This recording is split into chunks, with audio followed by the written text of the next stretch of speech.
Hello everyone, welcome to my channel engineering for you guys में आपका स्वागत है। फिजिक्स का इंपॉर्टेंट क्वेश्चन आरजीपी एग्जाम में आएगा। तो क्वेश्चन ये सारे यूनिट वन में टोटल 7 क्वेश्चन इंपॉर्टेंट है। इसमें से जो वीवीआई के वो क्वेश्चन आएगा। ये सारे क्वेश्चन का आपको आंसर आरजीपी एग्जाम में कैसे लिखना है कॉपी में पॉइंट बना के वो आपको इस वीडियो में बताएंगे, और ये सारे क्वेश्चन का आंसर भी बताएंगे इस वीडियो में। तो वीडियो को लास्ट तक देखिए और डेरिवेशन भी सब कुछ आपको एक्सप्लेन करेंगे। तो वीडियो को पूरा देखिए, लास्ट तक देखिए, वीडियो आपके लिए इम्पोर्टेंट है। में से इम्पोर्टेंट है इसमें से आपको 28 4 क्वेश्चन 28 मार्क्स का आते हैं। इसमें से ये क्वेश्चन 1 2 3 4 5 5 इंपॉर्टेंट है। उसमें से आरजीपी एग्जाम में 4 आएगा। और प्रिडिक्शन एग्जाम से पहले एक प्रिडिक्शन वीडियो अपलोड करेंगे जिसमें आपको 20 मोस्ट इंपॉर्टेंट क्वेश्चन बताएंगे जो आरजीपीवी के एग्जाम के फॉर्मेट जैसा ही बताएंगे। और उसमें से टोटल अब 20 क्वेश्चन बताएंगे, उसमें से 12-13 क्वेश्चन सेम क्वेश्चन कंफर्म आ जाएगा। मेरा बताया हुआ क्वेश्चन आरजीपीवी एग्जाम में आता है। आप पिछले 2 सेमेस्टर में जाके मेरे चैनल में प्रिडिक्शन वीडियो देख सकते हैं विद प्रूफ के साथ। उसमें बताए थे, यहाँ तक कि फिजिक्स का न्यूमेरिकल जो क्वेश्चन आता है उसका भी डेटा सेम है। 1.55 है तो 1.55 है, एकदम डेटा के साथ साथ आपको न्यूमेरिकल फिजिक्स के आपको 20 क्वेश्चन बताएंगे, उसमें से 12-13 क्वेश्चन सेम आ जाता है। उसमें न्यूमेरिकल भी सेम आया हुआ है और आपको 10 क्वेश्चन अटेम्प्ट करना होता है। तो आप आरजीपी एग्जाम में इजी से आप 10 क्वेश्चन अटेम्प्ट कर सकते हैं। मेरा बताया हुआ क्वेश्चन आरजीपी एग्जाम में आता है। तो मैं इसमें जो भी आपको बताया वो सारे इंपॉर्टेंट क्वेश्चन है, उसको अच्छे से पढ़ लीजिए। आपका सीजीपी और सेशनल आपके सीजीपी अच्छे आएंगे।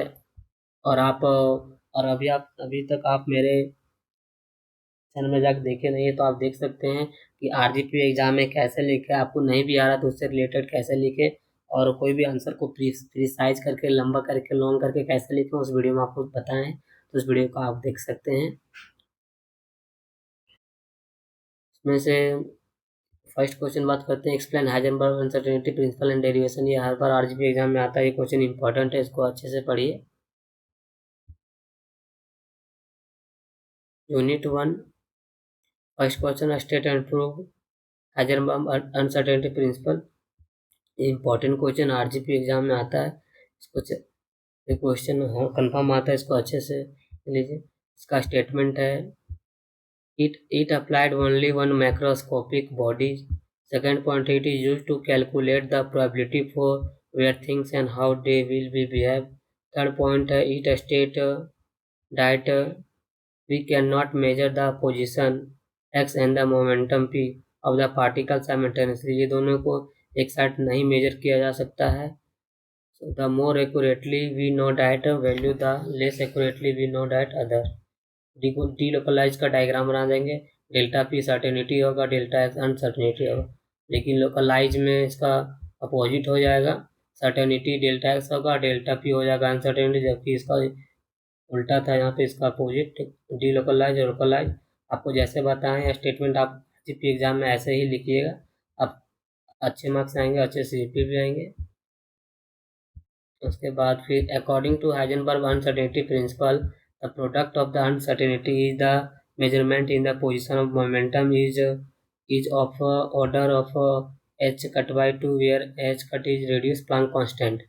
If any extent the uncertainty error in the measurement of position is delta x, while the uncertainty in the measurement in momentum delta p, then the Heisenberg uncertainty principle delta x equal to delta p is greater or equal to h cut by 2, where delta x equal to error in the position r equal to error in the momentum. If the error in the measurement of the position particle delta x is small, then the error of the measurement delta p will be large, and vice versa. In 1927, Heisenberg proposed a very interesting principle, which is direct consequence of the dual nature of matter. Now the uncertainty principle, it is impossible to determine the exact position and momentum of particles simultaneously. ये आपको statement है Heisenberg uncertainty principal, और इसका derivation देखेंगे। Derivation, let us consider wave packet. ये derivation के लिए statement लिखा है। उसके बाद इसमें the two wave are represent by y equal to a sine डब्ल्यू i t minus k one x, फिर y equal to a sine W T minus k two x. इसके दोनों को ऐड कर देंगे। फिर ये फार्मूला होता है, ये फार्मूला पुट कर लेंगे, फिर ये दोनों वैल्यू को कॉमन इसमें के बाद इसका फार्मूला होता है, फार्मूला हम पुट करेंगे, उसके बाद इसको कंसीडर कर लेंगे और इसको कंसीडर करेंगे, उसके बाद equal to 2a sine W T minus X into cos W delta W T by 2 minus delta के एक्स बाई 2।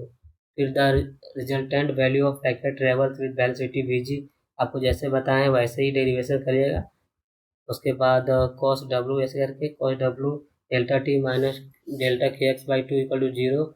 सो ये दोनों किधर करेंगे, ये दोनों किधर करेंगे, 2n+1 by pi four note x1 equation 1 कर लेंगे, फोर नोट 2 इक्वेशन 2 कर लेंगे। फिर सॉल्विंग इक्वेशन 1 को डिवाइड करेंगे 2 से, तो ओवरऑल कैलकुलेशन आएगा delta x equal to delta p equal to h. So more precise for calculation, so delta x equal to delta p is greater और equal to h cut by 2। ये prove हो गया। ये Heisenberg uncertainty का derivation था। इस आपको पहले स्टेटमेंट दिखा है, ये क्वेश्चन आता है आरजीपी एग्जाम, इसको अच्छे से पढ़ लीजिएगा। उसके बाद derive the time dependent and independent wave function. Dependent क्या है, डिपेंडेंट पहले consider the particles mass moving with positive x direction, the matter wave associated with the particles can be expressed by one dimensional wave function. फिर का आपको लिखना है। उसके बाद वेव फंक्शन इक्वल टू ऐसे आपको पुट कर देना, फिर देन इक्वेशन 1 बिकम्स को ऐसे और इक्वेशन को 2 कर देंगे। फिर अगर आपको ये डिटेल्स में चाहिए तो आप मेरे चैनल में जाकर देख सकते हैं। फिजिक्स के यूनिट 1 2 3 के लेक्चर एक्सप्लेन के साथ लेक्चर है, तो आप मेरे चैनल में जाकर देख सकते हैं। इसमें आपको ये सारे डेरिवेशन आपको बहुत ईजी तरीके से समझाए हैं, आप जाके समझ सकते हैं। मेरे चैनल में प्लेलिस्ट चेक कर सकते हैं जाके। उसके बाद ये डेरिवेशन करने के बाद then energy equal to k equal to p equal to p square 2m by b, फिर मल्टीपल ऑफ बोथ साई, फिर इसको अगेन डिफरेंशियल विद एक्स करना है, अगेन डिफरेंशिएशन करना है। उसके बाद इसको डेरिवेशन करने के बाद ये वैल्यू आएगा, ये आपको डेरिवेशन हो गया एच कट, ये डेरिवेशन हो गया। उसके बाद 3 डायमेंशन में इसको शो कर देंगे। ये टाइम डिपेंडेंट का ये डेरिवेशन है।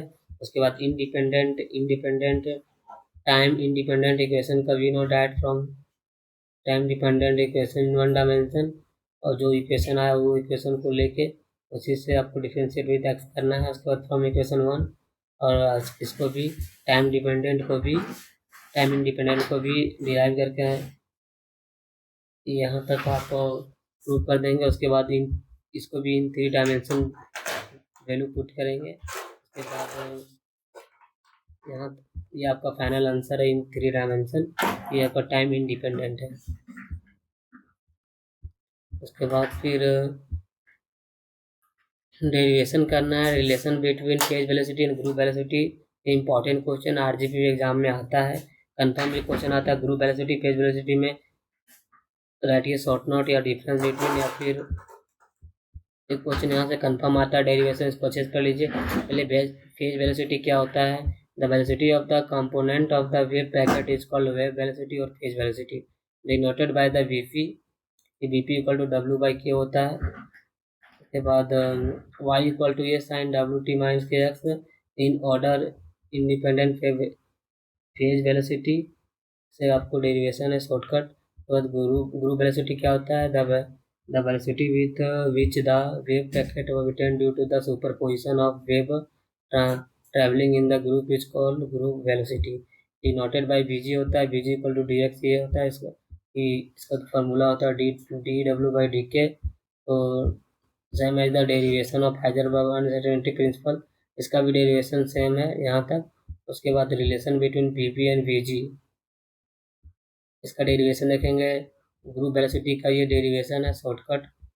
उसके बाद ये ग्रुप वेलोसिटी का डेरिवेशन था,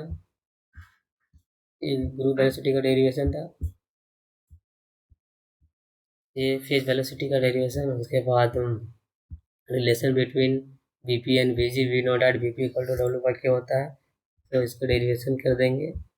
उसके बाद we know that k equal to 2 pi by lambda होता है, फिर वैल्यू पुट करेंगे इक्वेशन 1 में, v g equal to v p plus lambda d v p by d lambda, ये प्रूव हो गया।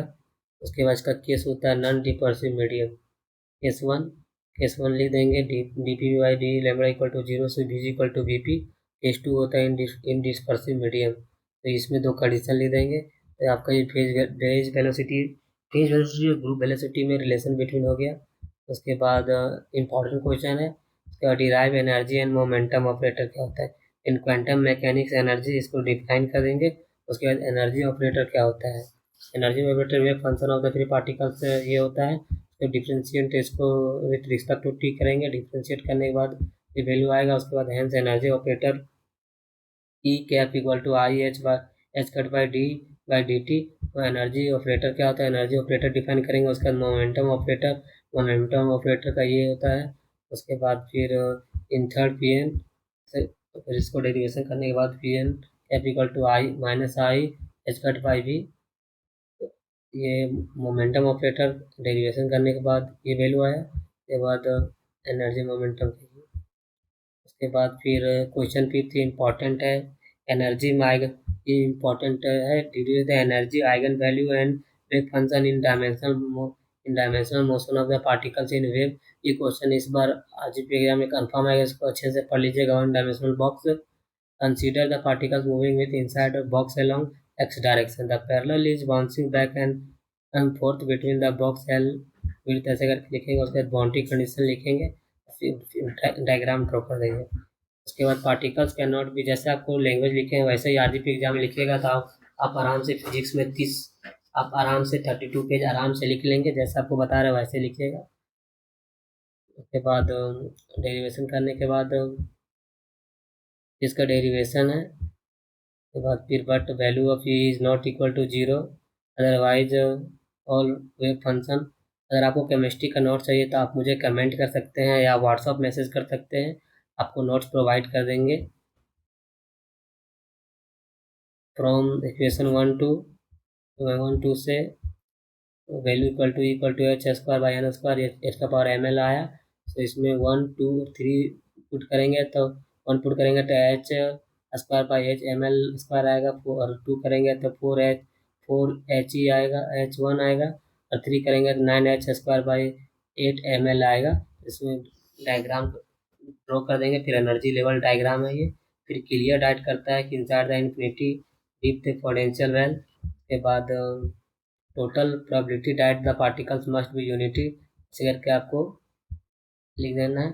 फिर आपका ये डेरिवेशन ये equal to under root two by l हो गया। So psi equal to under root two by l sine n pi by l x. It उसके बाद फिर ये एनर्जी डायग्राम लेवल बनाएंगे। ये डायग्राम ऐसे करके N1 और N2 और N3, फिर E1 E2 E3 ऐसे करके लिखेंगे वैल्यू।